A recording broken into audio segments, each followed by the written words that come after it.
All right, so then all of a sudden, acetylcholine says, all or none, right? Because we don't want to burn up. That's why I'm using the burning building, okay? All or none, no twitch left behind. So here's what we know. If you all of a sudden establish twitch, when we see the different kinds of twitch fibers, we actually see the ones on this side, what we call these being fast twitch. We call these type 2. And then over here, and I hate this word for it, we call these slow twitch, and these are our type 1 fibers. Now, here's what we know. It's the fire drill. You're powerfully standing up, and you are sprinting out of the burning building. Your body is deciding for you that you are using your quick, fast twitch fibers, or you are going to die. So you're not going to leave a burning building like this. Okay. How are you going to leave a burning building? You're going to establish the twitch that you're going to use.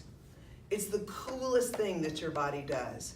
But what you need to know is, once acetylcholine comes to play, all or none does go with you, and then depending on the activity, you really dig into which twitch.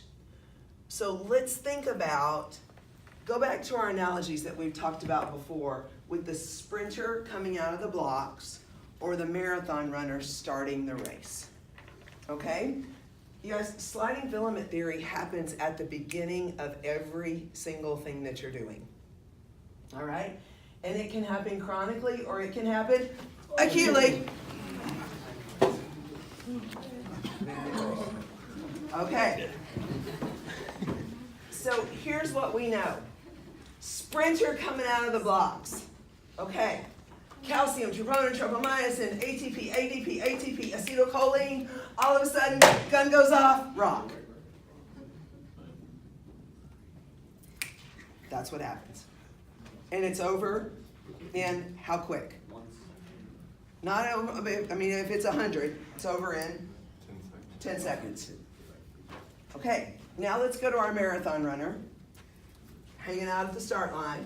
All of a sudden, calcium, troponin, tropomyosin, ATP, ADP, ATP, AC, keep going and going and going and going. Now here's what we know. This is where all of it starts. It always starts here. But once that marathon runner finds their cruising altitude, they're utilizing these fibers. Now here's what you need to understand. This is why I hate this word. You try to tell a marathon runner that's running a 5.5 minute mile for 26 miles that they're running slow, and they may kill you. Do that at your own risk. But these are very, very, very fatigue resistant. Type 2 fibers fatigue quickly. So let's look at a few charts in your book because it does a great job at explaining that. If you'll see over there, friends, in that right-hand column, that's when it talks about type 1 and type 2, but there's some great pictures in the book. Now, if you look on page 10, that chart at the top really talks about the characteristics of muscle fiber types. Now, if you'll see, I actually drew a line in my book right on that side of the chart. You guys, this line between the type 1 and the type 2, that's the same as that line right there. So you got it when you got it? Got it. All right, so when we look at these different characteristics, you guys, if we think about force production and power output in a type 1 fiber, that's kind of low. They're not built for power output. They're built for endurance. These are the Energizer Bunny of fibers. These are the ones that keep going and going and going and going and going and going and going. These, all of a sudden, are the dynamic explosive. As a matter of fact, we have a spectrum of type fibers. The most explosive are our type 2X. They're the most explosive. What are they? The most explosive. The best example of this is a vertical jump. Pow! Done. Now, here's the thing. What would happen to that athlete's vertical jump if you repeatedly asked them to deliver that kind of force over and over and over and over and over and over and over and over? It would decrease. It would decrease. You could actually see it going. Because that is not the right fiber type. This is the highest intensity over here. And when the duration goes on and on and on, the intensity starts to drop. It's the way our beautiful bodies were designed. It's an amazing thing that goes on. So really start to think about this. Hey, why would a type 1 fiber have super, super, super thick capillary density? What does it, he said, what does it need? Oxygen. Okay? And what has a lot of oxygen? Capillaries. Because there's a lot of red blood cells. So it's, these all make, now listen, if you look at them under a microscope, they're red in color, type 1 fibers are. It's because of all the hemoglobin, all the red blood cells. You guys check this out. The mitochondria is huge in these muscle fibers. That's that powerhouse of the cell. When we think about, you guys, nerve conduction velocity, you guys, they really don't need that much conduction velocity.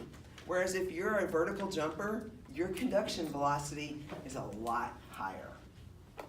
So what I'm gonna need you to know for game day is, you're gonna need to know some of the major characteristics of type 1 muscle fibers and type 2 muscle fibers. And what's gonna make this even easier for you is, look at this chart over on page 11. The chart on page 11 really kind of helps you do an overlay of the different sports that align with the different fiber type recruitment. And when you stop and think about it, it makes perfect sense. It makes perfect sense. You guys, let's say I have someone that's a triathlete and they are running, swimming, and cycling. Do they need the motor recruitment patterns from over here or over here? Over here, okay? Remember, let's say I have a, let's go with a hockey player. Talk to me about a hockey player. They have to have both. Predominantly where though? Type 2X. You know, people get confused with this because they think about just because an event might last a long time. For instance, a baseball player. They're like, well, that's a 2-hour event. They need to be aerobically fit. Are they moving at exactly the same intensity and pace every bit of that 2 hours? No. They are being incredibly dynamic and explosive, recharging, and then ready to go again. Okay?